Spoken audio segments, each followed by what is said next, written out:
إن الحمد لله نحمده ونستعينه ونستغفره ونعوذ بالله من شرور أنفسنا ومن سيئات أعمالنا. من يهده الله فلا مضل له ومن يضلل فلا هادي له، وأشهد أن لا إله إلا الله وحده لا شريك له، وأشهد أن محمدا عبده ورسوله. أما بعد، إخوتي في الله، أحييكم بخير السلام. السلام عليكم ورحمة الله وبركاته. معكم أخوكم في الله محمد من الجزائر العاصمة. والله هذه شهادة لله، هذا أول فيديو لي أحمله على الإنترنت، لأني لست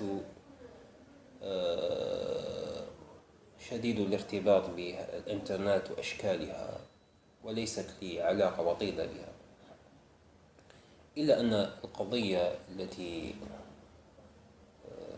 هزت إعلامنا في الأيام الأواخر، ألا وهي قضية إكرام وزوجها السابق الأخ عبد القادر من وهران، دفعت بي لأن أقوم بهذا الفيديو المتواضع ابتغاء لوجه ربي خالقي وسيدي،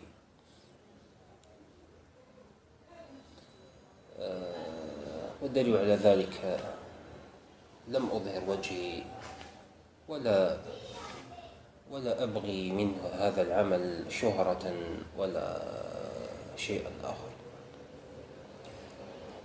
أقول لك يا أخي عبد القادر، إن شاء الله ربي تبتك على هذه المصيبة، وأنت كانت نيتك صادقة، لأنك تزوجت هذه المرأة لدينها، مصداقا لقول النبي صلى الله عليه وسلم: تنكح المرأة لأربع: لمالها. فلقد لاحظنا أن هذه الأخت ليست من عائلة غنية، وكذلك تنكح المرأة لجمالها، فالأخت متوسطة الجمال. وثالثا، تنكح المرأة أيضا لحسبها، فعائلتها عائلة متواضعة، وتنكح أيضا المرأة لدينها، وأنت تزوجتها لهذا الغرض. فأنت بمجرد أن رأيت الفيديو الخاص بالنبي صلى الله عليه وسلم بعنوان "لو كان النبي صلى الله عليه وسلم بيننا", ورأيت تلك الفتاة تبكي باحتراق وشدة وخشوع،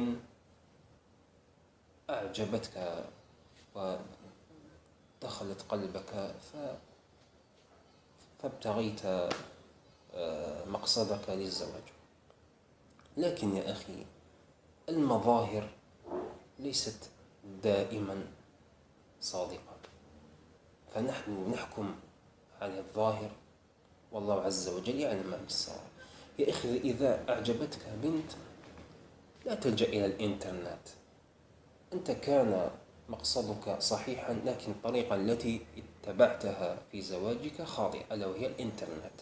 فأنا لا أنصح بالزواج عن طريق الإنترنت وعن طريق الفيسبوك ومواقع الشات، فهذا لا ينصح به أهل العلم. الزواج عن طريق الإنترنت لا ينصح به أهل العلم. فإذا أعجبتك امرأة، اسأل عنها، اسأل عن أهلها، اسأل المقربين إليها عنها، واستخر الله عز وجل. ثم استخر الله عز وجل. أنا أسألك سؤال: هل استخرت الله عز وجل في هذه الأخت قبل أن تتقدم إليها؟ سبحان الله، لو استخرت الله عز وجل فرأى الله جل وعلا أن في هذه المرأة خير لك في دينك ومعاشك وعاقبة أمرك، وفقك إليها، وإن لم يرى ذلك صرفك عنها. الأمر الآخر، أنت قلت في الفيديو أن أهلك لم يرضون بها، والله جل وعلا يقول في كتابه الحكيم: وشاورهم في الأمر. بعدما أن يستخر إنسان في أمر يشاور عائلته، أصحابه المقربين إليه. فأنت قلت أن أهلك أمك والدتك وأهلك لم يرضون بها، فإذا لماذا تزوجت بها؟ هذا الأمر الآخر. ثم يا أخي عبد القادر، أنت تزوجت بهذه المرأة في عمرها 20 سنة، الأخت هذه ما زالها طفلة صغيرة، ما زالها صغيرة وهي ضعيفة، قد تميل إلى الدنيا، لم تنضج بعد. فكيف أنت اديتها من وهران، من مدينة وهران، من دوار، اديتها لأمريكا. أمريكا راهي عالم آخر يا إخوان، أمريكا عالم آخر، شتان بين الجزائر مدينة وهران وأمريكا.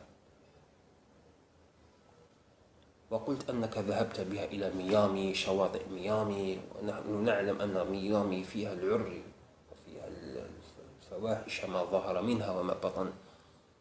كيفاش أنت تحب أن هذه الطفلة تثبت على دينها؟ أنت فتحت باب للشيطان، والشيطان استغل هذه الأمة الضعيفة الميالة إلى الدنيا فاغترت، وكما قلت أنت نزعت حجابها.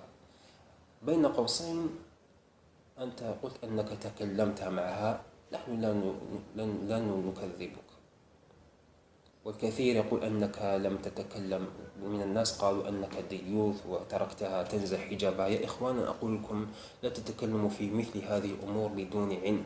أمريكا لها قوانين صارمة تحفظ وتدعو إلى حرية المرأة. هذا الرجل لو لمسها قد يزج به في السجن. لهم قوانين صارمة، لا تتكلم ولا تفتوا بدون علم. أمريكا لها قوانين صارمة. لو عندك طفلة قاصر وضربتها، لهم رقم هاتف، الله يدعو يقولون له، يسمونه بالرقم الأخضر. لو ابنتك تضربها تشكي بك للبوليس، يزجون بك إلى السجن، ليس لك الحق أن تضرب بك ولو كانت بنتك. لذلك هناك الكثير من الرجال قوامون، لما يكبرون أولادهم يحقوا للبلاد، يعيشوا في البلاد، وبالتالي لا تتكلموا في مثل هذه الأمور. يا أخي عبد القادر، نزعت حجاب، أمرها بالمعروف، انهاها عن المنكر. ما حبتش تسمع لك، عيط والديها ما سمعتش لوالديها، يا خويا عاود حبطها من أمريكا، عاود حبطها لوهران، خليها تذوق الميزيلية تاع وهران، حبطها لوهران. ما حبتش تسمع، وشفتها بلي ما انقلبت من صلاحها إلى فساد، طلقها يا أخي، لكن لا تفضحها بمثل هذه الطريقة.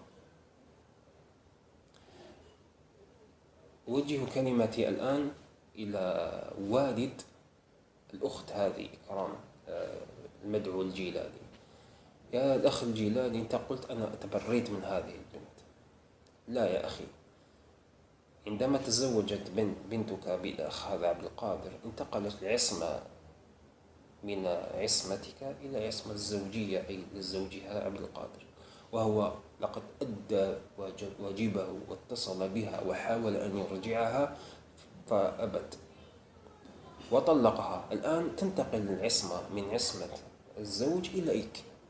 فأنا أنصحك، لو كنت رجلا من رجال وهران، وهران نحن نعرفهم رجال بمعنى الكلمة، اصعد إلى أمريكا، أمسك بيدها وعاود حبطها لوهران. اللي كنت راجل ما عندكش دراهم، نعاونوك يا أخويا. الشعب الجزائري 40 مليون، نعاونوك. شحال 15 مليون بي، نعاونوك يا أخويا. ما عندكش الفيزا، نشوفوا لك ناس اللي يديروا الفيزا. اطلع حبط بنتك، تخليهاش. أولا راهي بدون محرم، وهذا محرم. خلينا ما نتكلموا في الأمور اللي ما سمعناش من البنت هذه إكرام، ما سمعناش من الطرف تاعها، بصح الحجة تاعها والتبرير تاعها ما كاش منطقي، خاص والله ما كان منطقي أنه يطلعها باش يخدم بها. كيفاش يخدم بها؟ أمريكا فيها أجمل النساء، كيفاش تقولي يطلعها من ورا باش يخدم بها، هذه ما تخش في العقل. اطلع حبط بنتك، تخليها زيد مع غلطت شوية حبطها تتسقم إن شاء الله. ويا أخي عبد القادر أنا ننصحك، هذه الفيديوهات درتهم أنت درتهم لعل بنية صادقة، لكن أنت أخطأت. انزع، تب إلى الله عز وجل وانزع هذه الفيديوهات.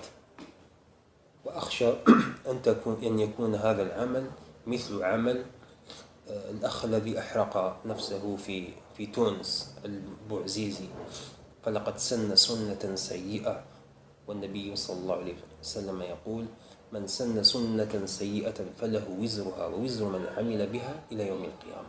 فنحن لا نرضى بمثل هذا العمل وننكر عليه يا أخ عبد القادر. فتب إلى الله عز وجل وانزع هذه الفيديوهات، فنساؤنا أشرف النساء. الله جل وعلا يقول: ولا تنكحوا المشركات حتى يؤمن ولأمة مؤمنة خير من مشركة ولو أعجبتكم، ولا تنكحوا المشركين حتى يؤمنوا ولعبد مؤمن خير من مشرك ولو أعجبكم. انزع هذه الفيديوهات وتب إلى الله عز وجل واحتسب مصيبتك الله عز وجل. من ترك شيئا لله عوضه الله خير. ربي يزوجك وحدة أجمل منها وأتقى منها تسعدك في الدنيا وفي الآخرة بإذن الله تعالى. فأنا أقول لك يا أخي عبد القادر، ما تجعلش هذا العمل انطلاقة أو نقطة بفكرة تفرع منها أفكار أخرى، وبالتالي يصبح أي زوج تخون الزوجة تاعو ولا أي زوجة يخونها الزوج تاعها تدير فيديوهات على اليوتيوب وتفضح، وبالتالي سوف نشوه أسرتنا، وإذا تشوهت الأسرة تلاشى المجتمع. فإن شاء الله أكون أجبت على كل أمور التي تدور في أذهانكم. وأنا أقول لا أزكي على الله أحدا ولا أزكي نفسي، أنا رجل محترم، فلا تضعوا تعليقات ولا تسبوا. إن كانت تعليقات بناءة فأنا لها من المتقبلين، وإن كانت تعليقات فيها كلام لا يرضي الله عز وجل أنا من المتبررين. أقول هذا، وسبحانك اللهم وبحمدك أشهد أن لا إله إلا أنت أستغفرك وأتوب إليك. السلام.